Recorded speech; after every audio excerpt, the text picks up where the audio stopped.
Hello and welcome student. Today I am going to start digestive system of earthworm. So first of all, you have to know about the food which earthworm take. Earthworm जो होता है ये सॉलिवोरस होता है या फिर detritivores भी होता है, क्योंकि ये क्या खाता है, ज़मीन का मिट्टी खाता है, मड खाता है या फिर सड़े हुए पत्ते खाता है. तो इसको हम कहते हैं सॉलिवोरस या फिर हम इसे कहते हैं डेट्रीवोरस.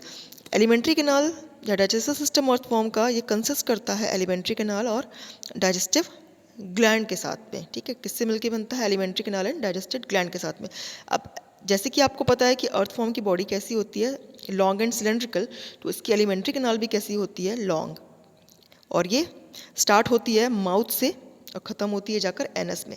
इसका डाइजेस्टिव सिस्टम कैसे होता है? कंप्लीट टाइप का होता है, क्योंकि इसमें एंट्री के लिए अलग पैसेज और एग्जिट के लिए अलग पैसेज होता है. मतलब जहाँ से फूड एंटर करता है वहाँ से ही डाइजेस्टेड फूड को वापस बाहर नहीं निकालता है. इसलिए इसका डाइजेस्टिव सिस्टम कैसा होता है? कंप्लीट टाइप का होता है. अब हम इसके बात करते हैं कि जो इसकी डाइजेस्टिव सिस्टम है, ये एलिमेंट्री कैनाल है, इसमें कौन कौन से पार्ट होते हैं. तो डाइजेस्टिव सिस्टम स्टार्ट कहाँ से होता है? माउथ से स्टार्ट होगा डाइजेस्टिव सिस्टम. माउथ जो कि कहाँ लोकेट होगा, क्योंकि हम ऑलरेडी जानते हैं कि हम अर्थफॉर्म को की स्टडी कैसे करते हैं. अर्थफॉर्म की बॉडी सेगमेंटेड होती है, तो हर एक सेगमेंट में जो पार्ट प्रेजेंट है उसको हमको लर्न करना है. First segment start with mouth. First segment में माउथ होता है, माउथ प्रेजेंट होता है. माउथ के बाद बकल कैविटी आती है. बकल कैविटी आती है जो कि सेकेंड और थर्ड सेगमेंट में होती है.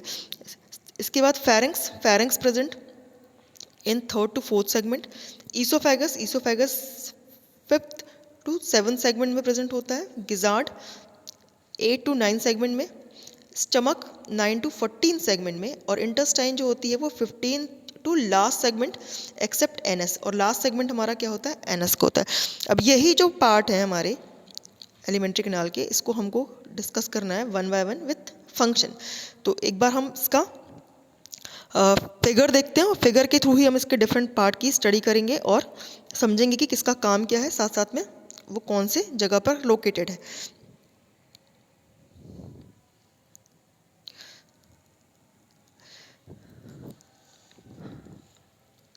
Mouth. First we start with mouth, क्योंकि फूड माउथ से ही एंटर होता है, बीच में कहीं से भी एंटर नहीं करा सकते हम. तो food start with mouth. Mouth present in first segment. It is concentric structure. Apparatus concentric apparatus होता है. फर्स्ट यहाँ पे प्रोस्टोमियम भी प्रेजेंट होता है. ऐसे प्रोस्टोमियम भी यहाँ पर प्रेजेंट होता है और ये लीड करता है कहाँ पर? ये आगे जाके क्या बनाएगा या कहाँ जाएगा? ये बकल कैविटी में जाएगा. और यही क्या करता है? फूड को इनटेक करने का काम करता है. इंजेक्शन ऑफ फूड जो होता है वो माउथ में ही होता है. तो माउथ हमारा कहाँ लोकेटेड है? इट इज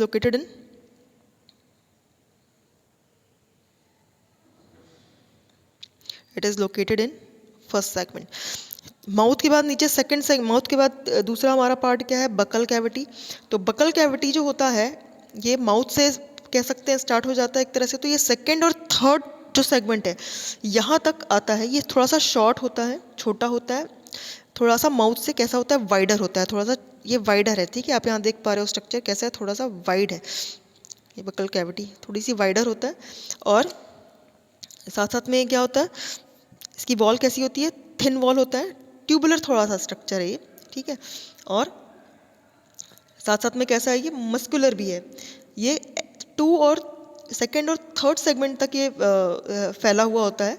और इसमें दो तरह की मसल प्रेजेंट होती हैं. एक होती है प्रोटेक्टाइल मसल और एक होती है रेक्टेक्टाइल मसल. ठीक है, अब फेरेंक्स जो है वो आगे कहाँ बकल कैविटी आगे कहाँ जाके खुलेगी? बकल कैविटी आगे जाके क्या बनाती है? फेरेंक्स बनाती है. ये आगे जाकर ओपन होती है फेरेंक्स में. ठीक है, तो फेरेंक्स जो होता है यहाँ पे आप देखोगे कि फेरेंक्स का स्ट्रक्चर किस तरह से होता है. ये भी एक small swollen wider thick walled pear shape structure है. ठीक है, स्मॉल है, थोड़ा सा फूला हुआ दिख रहा है आपको. ये फेरेंक्स स्वेलन टाइप का है, पियर के शेप का होता है और थिक वॉल होता है, थिक वॉल चैम्बर होता है. इसकी पोजीशन कहाँ पे होती है? ये लोकेटेड होता है at the fourth segment of the अर्थफॉर्म. ठीक है, फोर्थ सेगमेंट में अर्थफॉर्म के लोकेटेड होता है. फेरेंक्स देखो, अब हम अर्थफॉर्म की बॉडी के बारे में बात कर चुके हैं कि इसकी बॉडी हम डॉर्सल और वेंट्रल सरफेस के थ्रू देखते हैं. तो फेरेंक्स जो है वो डॉर्सली लोकेटेड होता है. ठीक है, फेरेंक्स डॉर्सली लोकेटेड होता है। अब जो फेरिंग्स है कंटेन करता है आपका फेरेंजियल ग्लैंड, ठीक है। इसमें क्या होती है, फेरेंजियल ग्लैंड होती है। इसमें क्या होती है, इसमें होती है फेरेंजियल ग्लैंड। इसमें होती है फेरेंजियल ग्लैंड। ये फेरेंजियल ग्लैंड जो होती है क्या करती है, किसका सिक्रीशन करेंगी, सिक्रीट करती है सलाइवा, ठीक है। फेरेंजियल ग्लैंड किसका सिक्रीशन करती है, सलाइवा का सिक्रीशन करती हैं, जिसमें कि प्रोटियोलाइटिक एंजाइम होते हैं, ठीक है। प्रोटियोलाइटिक एंजाइम होते हैं प्रोटीएज और म्यूसिन। ये फेरेंजियल ग्लैंड जो होती हैं ये बिल्कुल सेम उसकी तरह होती हैं जैसे कि स्पेशल सेल हमारी बॉडी में प्रेजेंट, स्पेशल सेल जो प्रेजेंट होती हैं, इनके अंदर एक स्पेशल सेल प्रेजेंट होती है जिसे हम कहते हैं क्रोमोफिल, ठीक है। फेरेंजियल ग्लैंड में स्पेशल सेल प्रेजेंट होती है जिसका नाम होता है क्रोमोफिल। ये फेरेंजियल ग्लैंड है, इसमें एक सेल प्रेजेंट होती है जिसे कहते हैं chromophil. Chromophil cell which is haemoglobinous, और ये किसके होमोलोगस होती है, which is homologous to chief cell जो ह्यूमन में प्रेजेंट होती है। चीफ सेल के होमोलोगस होती है जो कि किसका प्रोडक्शन करती है, पैप्सिन एंजाइम का प्रोडक्शन करती है। तो डाइजेस्टिव ग्लैंड प्रेजेंट होती है फेरिंग्स के अंदर। फेरिंग्स जो होता है वो फेरिंग्स की डॉर्सल साइड पर फेरेंजियल ग्लैंड प्रेजेंट होती है जो सलाइवा का सिक्रीशन करती है, इसे सलाइवरी ग्लैंड भी कहते हैं। सलाइवा जो होता है वो प्रोटीयोलाइटिक एंजाइम इसमें प्रेजेंट होते हैं, प्रोटीएज और म्यूसिन, और साथ साथ में इसमें स्पेशल ग्लैंड प्रेजेंट होती है जैसे कहते हैं क्रोमोफिल, ठीक है। क्रोमोफिल सेल जो होती है वो होमोलोगस होती है किसके, चीफ सेल के, और चीफ सेल किसका प्रोडक्शन करती है, पैप्सिन का। तो ये भी प्रोड्यूस करते हैं पैप्सिन, कौन सी, क्रोमोफिल सेल। अच्छा, म्यूसिन जब इसमें यहाँ पे प्रोड्यूस हो रहा है तो म्यूसिन क्या करेगा, जो भी फूड स्टफ अंदर लिया जा रहा है, बॉडी के अंदर इंजेस्ट किया जा रहा है, उसको क्या कर देता है, ये उसको सॉफ्ट बना देता है, ठीक है। म्यूसिन का सिक्रीशन सलाइवरी ग्लैंड से होता है, तो जो भी फूड इनटेक हुआ माउथ के थ्रू वो क्या हुआ, सॉफ्ट कर दिया गया, ठीक है। जब ये फेरिंग्स के अंदर आया, फेरिंग्स की लोकेशन हमेशा याद रखनी है, pharynx located at the 4th segment of earthworm. इसके बाद नेक्स्ट जो इसका एलिमेंट्री कैनाल का पार्ट है दैट इज ईसोफेगस। ईसोफेगस जैसे कि तुम अब यहाँ पे देख पा रहे हो कि ये जो यहाँ पे इसकी वाइडर जो थी, ये जो पियर शेप का जो यहाँ पे कैनाल हो गई थी, पियर शेप की जो ट्यूब हो गई थी, अब वो थोड़ी सी सकरी हो गई है, वो नैरो हो गई है, ठीक है। तो ईसोफेगस जो होता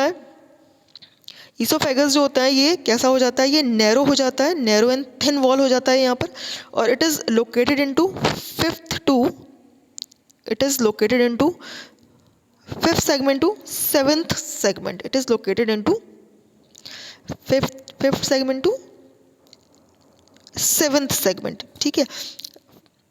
फेरिंग्स के जस्ट नीचे एक नैरो और थिन वॉल ट्यूब प्रेजेंट होती है जिसे हम कहते हैं ईसोफेगस, ठीक है।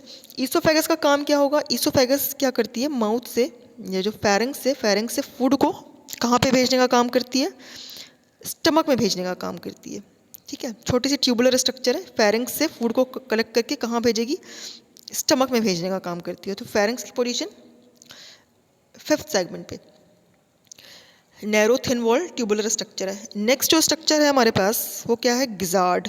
आप यहाँ पे देख पा रहे हो, ईसोफेगस के बाद जो नेक्स्ट हमारा पार्ट आता है एलिमेंट्री कैनाल का that is gizzard. The position of gizzard is in 8th and 9th segment, ठीक है। 8 और 9 सेगमेंट में गिजार्ड प्रेजेंट होता है। इट इज़ ओवल शेप भी आप यहाँ पे देख पा रहे हैं easily, oval shape, thick walled, muscular structure, oval shape, thick walled and muscular structure. It is the hardest part of the alimentary canal of earthworm. The gizzard is important because earthworm don't have any kind of apparatus which masticate food or which breaks food, क्योंकि इसके पास दांत नहीं है। जैसे हम खाना खाते हैं तो, या कोई भी और अदर ऑर्गेनिज्म एनिमल की बात करेंगे तो वो फूड को जब इनटेक करते हैं तो माउथ में ही आधा खाना उनका क्या हो जाता है, टीथ के थ्रू टूट जाता है, मेस्टिकेशन हो जाता है, च्युइंग हो जाती है फूड की। लेकिन यहाँ पर क्योंकि इसके अंदर कोई भी इस तरह का ऐसा ऑर्गन प्रेजेंट नहीं है, तो इसके अंदर गिजार्ड प्रेजेंट है इस कमी को दूर करने के लिए। गिजार्ड जो होता है उसके अंदर क्या होता है, वो सबसे हार्डेस्ट पार्ट है। इसके अंदर होता क्या है, क्यों ये हार्ड है, क्योंकि इसके अंदर क्यूटिकल की लाइनिंग होती है। ठीक है, क्यूटिकल की लाइनिंग होती है जो हार्ड होते हैं और ये टीथ की तरह काम करते हैं। Hardest part of alimentary canal, ठीक है, टीथ की तरह काम करेंगे। और जो भी खाना अंदर आता है, जो भी फूड इनटेक होता है या फूड जो ईसोफेगस के थ्रू यहाँ पे आता है, उसको क्या कर देते हैं, मेस्टिगेट कर देते हैं। ठीक है, मेस्टिगेशन कर देते हैं, पूरा उसको चर्न कर देते हैं, चुई कर देते हैं, अच्छे से पीस देते हैं, मिक्सी में एक तरह से बोल सकते हैं। ठीक है, आपस में ये रगड़ती हैं, जो जो इसके अंदर जो क्यूटिकल होती हैं आपस में रगड़ रगड़ के, ठीक है, मूवमेंट होता है एक तरह का, जिससे क्या होता है अंदर का फूड जो है वो क्या हो जाता है, मेस्टिगेट हो जाता है, फूड पूरा चर्न हो जाता है, टूट जाता है। इसके बाद ये जो टूटा हुआ जो चर्न हुआ फूड है, ठीक है, ये अब कहाँ एंटर करेगा, नेक्स्ट एलिमेंट्री कैनाल का पार्ट क्या है हमारा, नेक्स्ट पार्ट है स्टमक। ठीक है, स्टमक आप यहाँ देखोगे, जैसे ये भी एक ट्यूबुलर आप देख सकते हो, ये भी एक ट्यूबुलर है, वाइडर, थोड़ा सा वाइडर है, ट्यूबुलर है।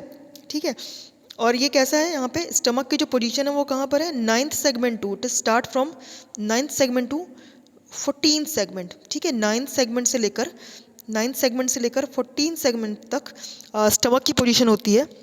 ये कैसा होता है, थोड़ा सा वाइड है, वाइडर है, और ये क्या करता है, प्रोटीयोलाइटिक एंजाइम को कंटेन करता है, जिससे प्रोटीन का डाइजेशन होता है। साथ साथ में यहाँ पर एक कैल्सिफेरस ग्लैंड भी प्रेजेंट होती है। ठीक है, कैल्सिफेरस ग्लैंड प्रेजेंट होती है जो कि न्यूट्रलाइज करती है। ठीक है, जो कि क्या करेगी, फूड को न्यूट्रलाइज करेगी, है ना, फूड को न्यूट्रलाइज करेगी। और यहाँ पे यूमिक एसिड प्रेजेंट होता है बच्चों इसमें, क्योंकि ये ह्यूमस को खाता है, सड़े गले पत्तों को खाता है, तो यूमिक एसिड प्रेजेंट होता है। तो कैल्सिफेरस ग्लैंड जो है वो क्या करती है, न्यूट्रलाइज सिक्रीशन करती है। ठीक है, सिक्रीशन करती है और क्या करती है, न्यूट्रलाइज करने का काम करती है, किसको, फूड को। फूड वहाँ पे क्या हो जाता है, न्यूट्रल हो जाता है। और प्रोटीयोलाइटिक एंजाइम का भी सिक्रीशन होता है। The position of the stomach in alimentary canal is segment number 9 to 14। इसके बाद जो नेक्स्ट पोर्शन आता है दैट इज इंटेस्टाइन। इंटेस्टाइन को हम अपने नेक्स्ट वीडियो में समझेंगे। एक बार फिर से रिवाइज करते हैं हम अर्थवॉर्म के डाइजेस्टिव सिस्टम को, जितना हमने पढ़ रखा है स्टमक तक। फिगर तो आपने देख ही लिया है। देखो, डाइजेस्टिव सिस्टम जो होता है अर्थवॉर्म का, it is start from mouth. Mouth में फूड एंटर होता है और फूड एंटर होके माउथ से कहाँ चला जाता है, ये तो कंट्रेंसिक स्ट्रक्चर है बेटा। इसके बाद जो नेक्स्ट हमारा स्ट्रक्चर होता है ना, इसी में माउथ में क्या होता है, प्रोस्टोमियम होता है, जो क्या करता है, फूड को ना, जो बकल कैविटी है वो क्या करती है, फूड को पकड़ने का काम करती है। क्योंकि फूड डायरेक्ट माउथ में एंटर करेगा तो कुछ चीज़ उसको फूड को जकड़ने के लिए भी चाहिए। तो माउथ फर्स्ट सेगमेंट में, इसके बाद सेकंड सेगमेंट में, सेकंड टू थर्ड सेगमेंट में क्या होती है, बकल कैविटी होती है। ठीक है, थोड़ी सी ये वाइडर हो जाती है, शॉर्ट है। ठीक है, ट्यूबुलर स्ट्रक्चर है। इसके बाद बकल कैविटी के बाद आता है फेरेंक्स। फेरेंक्स जो होता है वो फोर्थ सेगमेंट में होता है। और फेरेंक्स का हम डॉर्सल साइड जो होता है, ये वेंट्रल डॉर्सल दोनों तरफ होता है। तो डॉर्सल साइड पे इसमें फेरेंजियल ग्लैंड प्रेजेंट होती है, जो कि किसका सिक्रीशन करती है, सलाइवा का सिक्रीशन करती है। और सलाइवा में होते हैं पेप्सिन और म्यूसिन, सॉरी प्रोटीएज और म्यूसिन होते हैं। प्रोटीएज क्या करता है, सलाइवा प्रोटीएज जो होता है वो फूड को क्या करता है, सॉफ्ट बनाने का काम करता है।